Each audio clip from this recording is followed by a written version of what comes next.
जो आंखों से न दिखे वो झूठ नहीं होता। अली के दादा हमेशा यही कहते थे। पर जब अली को एक पुराना नक्शा मिला जिस पर वो तारीख दर्ज थी जिस दिन उसके परदादा गायब हुए थे, तो यह सिर्फ एक कहानी नहीं रह गई। क्या सच में जमीन के नीचे एक शहर मौजूद है? और क्या अली अपने दादा के अतीत का वो राज खोज पाएगा जो दशकों से दफन है? अली हमेशा अपने दादा से एक ही सवाल पूछता था, दादा क्या सच में जमीन के नीचे एक पूरा शहर छिपा है? दादा हमेशा मुस्कुराकर कहते, बेटा जो आंखों से ना दिखे वो झूठ नहीं होता। गांव में एक पुरानी मान्यता थी कि हमारे कदमों के नीचे एक गुमशुदा दुनिया मौजूद है, लेकिन कोई इसके बारे में खुलकर बात नहीं करता था। जो भी इस रहस्य को सुलझाने गया वो कभी लौट कर नहीं आया। एक रात अली ने अपने दोस्त फैसल को बताया कि उसके दादा के पास एक नक्शा था जो जमीन के नीचे की दुनिया तक जाने का रास्ता दिखाता था। फैसल पहले तो हंसा, लेकिन जब अली ने दादा का पुराना संदूक खोला तो उसमें एक धूल भरा कागज मिला। नक्शे पर अजीब संकेत बने थे और नीचे एक तारीख लिखी थी, 15 अप्रैल 1932। ये तारीख क्यों लिखी है? अली ने सवाल किया। दादा ने गहरी सांस ली। क्योंकि उस दिन मेरा पिता हमेशा के लिए गायब हो गया था और इसी नक्शे को देखने के बाद अली और फैसल ने तय कर लिया कि उन्हें इस नक्शे का राज खोलना होगा। दादा ने कई चेतावनियां दी, लेकिन अली की जिज्ञासा अब एक जुनून बन चुकी थी। नक्शे के निशान उन्हें गांव के पुराने कुएं तक ले गए। ये वही कुआं था जहां से रहस्यमय तरीके से कई लोग गायब हो चुके थे। लेकिन जब उन्होंने ध्यान से कुएं की दीवारों को देखा तो वहां पुराने समय की कुछ अजीब आकृतियां बनी हुई थीं, शहर, लोग और एक दरवाजा। फैसल घबरा गया। अली, कहीं ये सब सिर्फ कहानियां ही तो नहीं? अली ने हिम्मत जुटाई। अगर ये कहानियां होती तो मेरे दादा के पिता कहां गए? अली ने कुएं की दीवारों को हाथ से टटोलना शुरू किया। अचानक एक पत्थर अंदर धंस गया और कुएं के तल में एक दरार बनने लगी। धीरे धीरे जमीन खिसकने लगी और उनके पैरों के नीचे से मिट्टी हटने लगी। कुछ ही सेकंड में वे एक गहरे अंधेरे में गिरते चले गए। जब उन्होंने आंखें खोली तो उनके सामने एक अजीब सी हल्की रोशनी चमक रही थी। ये रोशनी किसी मशाल या बल्ब की नहीं थी, बल्कि दीवारों में जड़े चमकते पत्थरों से आ रही थी। वहां चारों ओर अजीबोगरीब आकृतियां बनी हुई थीं, कुछ मानवों जैसी, लेकिन फिर भी अलग। फैसल कांपते हुए बोला, अली, हम कहां आ गए? अली के दिल की धड़कन तेज हो गई। मुझे लगता है हम उस गुमशुदा शहर में हैं जिसके बारे में सदियों से सुना जाता रहा है। अली और फैसल की सांसें तेज हो रही थीं। उनके चारों ओर चमकते पत्थरों से अजीब सी रोशनी फैल रही थी, लेकिन ये रोशनी ठंडी थी।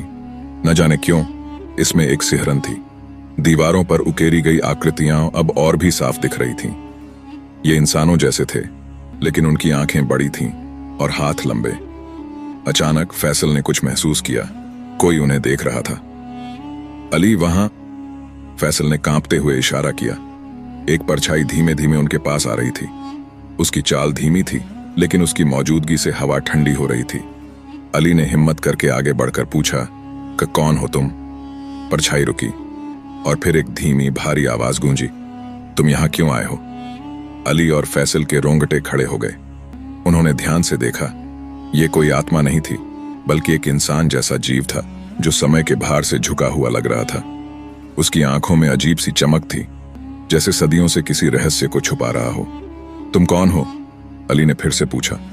उस रहस्यमयी व्यक्ति ने गहरी सांस ली और कहा, मैं वही हूं जो तुम्हारे पूर्वजों की कहानियों में था।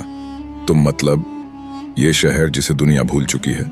हम लोग इसके अंतिम बचे हुए वासी हैं। सदियों पहले जब धरती के ऊपर के लोगों ने हमें भुला दिया, तब हम यहां आ गए।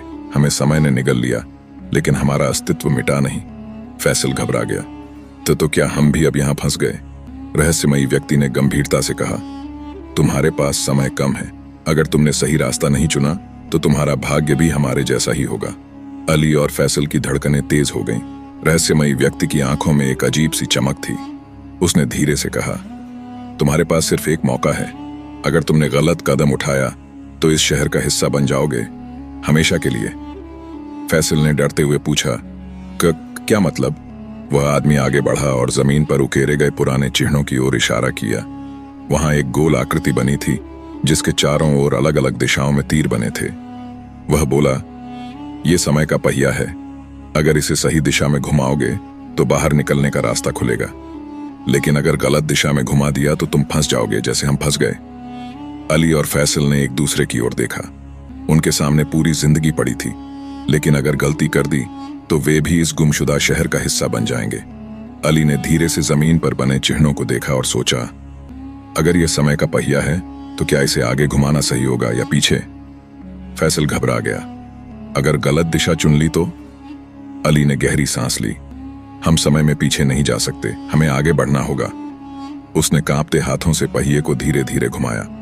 पहिया घूमते ही चारों ओर रोशनी फैल गई और जमीन हिलने लगी। अचानक सामने की दीवार हटी और एक सुरंग दिखाई दी। रहस्यमयी व्यक्ति मुस्कुराया, तुमने सही रास्ता चुना, अब जाओ और दुनिया को बताओ कि यह शहर कभी था, लेकिन इसे भुला दिया गया। अली और फैसल ने दौड़ लगाई। सुरंग के पार जाते ही उनकी आंखों के सामने तेज रोशनी छा गई और अगले ही पल वे एक सुनसान मैदान में खड़े थे। पीछे मुड़कर देखा तो गायब, न कोई सुरंग, न कोई गुमशुदा शहर। फैसल हक्का बक्का रह गया। क्या सच में यह सब हुआ था? अली ने अपनी जेब टटोली। अंदर वही छोटा पत्थर था जो उन्होंने उस शहर से उठाया था। वह मुस्कुराया, हाँ, ये सच था और अब ये रहस्य सिर्फ हमारे पास है। अगर आपको ये कहानी पसंद आई हो तो कृपया सब्सक्राइब करें। आपकी सपोर्ट हमें और शानदार कहानियां बनाने के लिए प्रेरित करती है। धन्यवाद।